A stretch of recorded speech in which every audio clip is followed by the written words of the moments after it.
হাদির উপরে যেদিন নাকি ইলেকশন ম্যানিফেস্টো ঘোষণা করা হলো, ঠিক তার পরের দিনই আমাদের এই জুলাই সংগ্রামের সবচেয়ে পরিচিত মুখ, সাধারণ মানুষের মুখ, যে বিশেষ করে তার যে নির্বাচনী এলাকায় তিনি ছিলেন একজন জনপ্রিয় মানুষ তাকে ভোট দিবে কি দিবে না জানেন, তবে সে মানুষের ভালোবাসার কেন্দ্রবিন্দু হয়ে উঠেছিল। এই মানুষটাকে যখন হামলা করা হলো, তখন কিন্তু আর এটা বুঝতে বাকি থাকে না যে নির্বাচনের পরিস্থিতি কি হতে যাচ্ছে।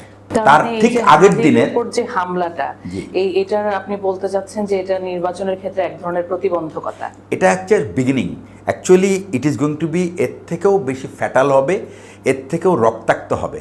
আমি বলবো যে হাদির উপরের যে হামলাটা, it is a lab test. মানে যেমন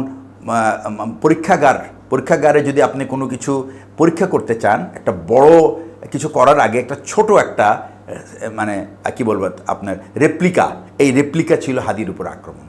এবং এইভাবে এই জুলাই আন্দোলনের যত পরিচিত মুখ আছে তাদেরকে প্রাথমিকভাবে টার্গেট করা হবে।